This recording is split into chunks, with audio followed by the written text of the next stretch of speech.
Masat për shtetësi të dyfisht po ashpërsohen dhe ashpërsimi po përshpejtohet. Në vitin 2025 pam më shumë vende që kufizuan aksesin në shtetësi, sesa çdo vit tjetër në historinë e 2 dekadave të fundit. Italia mbylli rrugët brenda natës me një dekret emergjence, dhe shumë vende propozojnë dyfishimin e afateve të tyre të kohës së qëndrimit në vend.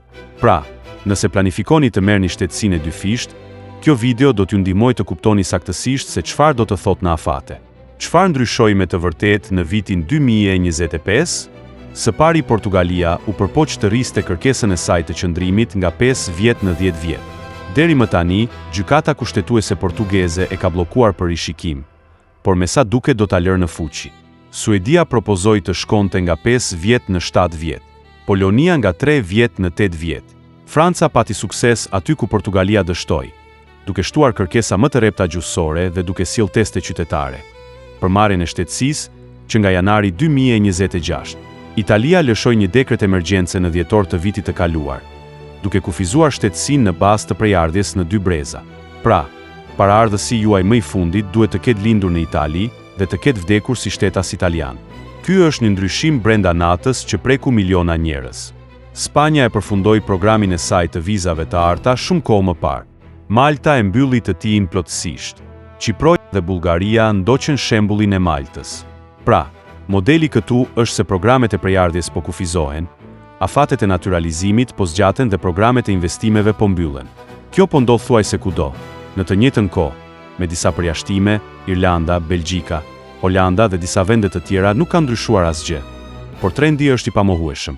Po shkojmë drejt më shumë kufizimesh dhe jo drejt zgjerimit. Pse po ndodh pikërisht tani? Qeveria italiane thot se shtetësia vjen me detyrime më pas. Detyrime që burojnë nga shteti, kujdes shëndetësor, shërbime konsullore, kërkesa për asistenca dhe subvencione, e kështu me radhë. Italia jo vetëm kaq, por propozoi një tarifë vjetore prej 2.000 euro për qytetarët jo rezident, për të aksesuar kujdesin shëndetësor.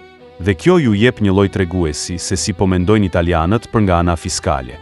Në Itali shtetësia u bë një çështje sigurie, pasi kjo gjë për shtetësinë e komoditetit ose qytetarit në letër, krijon masë nënshtetësisht që nuk integrohen kurrë dhe nuk kontribuojnë kurrë në shoqëri dhe në tatime. Përkundrazi ngarkojnë financat publike. Vendet ndërtuan rregulla bujare për nënshtetësinë, atëherë ku lëvizshmëria ishte e kufizuar. Por tani mund të kesh shtetësi greke apo italiane dhe të jetosh në Kaliforni. Të mos flasësh kurrë greqisht apo italisht dhe prap të kesh përfitime nga shteti grek apo ai italian. Kjo krijon padyshim pakënaqësi. Ndaj dhe po mendohet vlerësimi i njohjes së gjuhës edhe për ata që kanë marrë shtetësinë. Edhe në Amerikë, kohët e fundit senatori Moreno propozoi ndalimin e amerikanëve që të mbajnë shtetësi të dyfisht.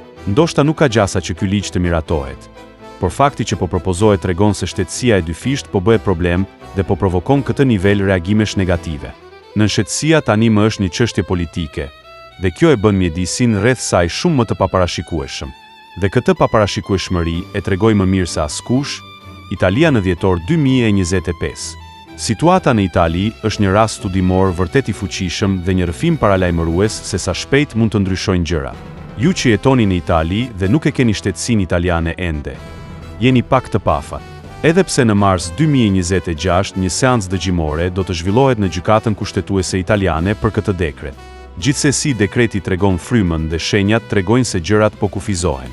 Një shtetësi brenda BE-s ka rëndësi të madhe, pasi automatikisht merrni të drejtën për të jetuar dhe punuar në 27 vende të Unionit, së bashku me Norvegjin, Islandën, Liechtensteinin dhe Zvicrën, të cilat nuk janë pjesë e Unionit, por kanë marrëveshje që lejojnë lirinë e lëvizjes.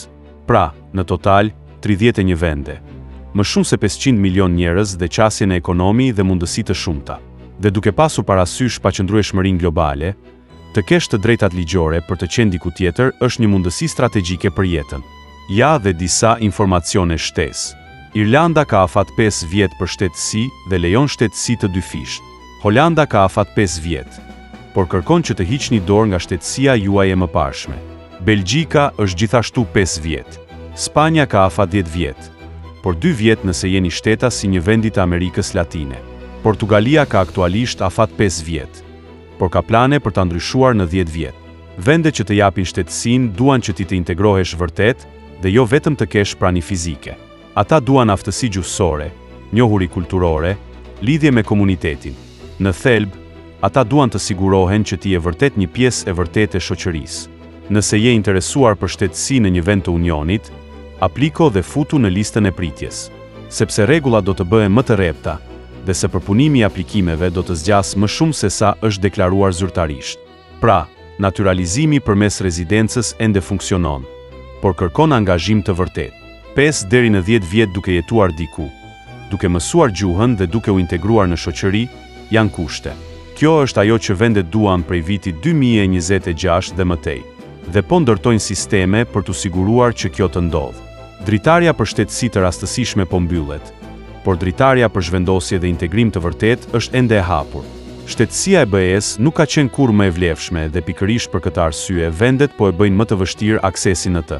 Këto kufizime po ndodhin sepse kërkesa është rritur shumë në 2 vitet e fundit. Por kompromisi është liria për të jetuar dhe punuar në të gjithë Europën.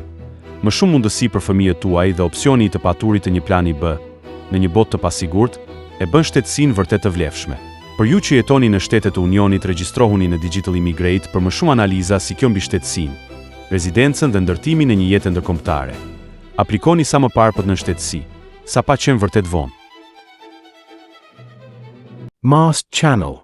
Please subscribe.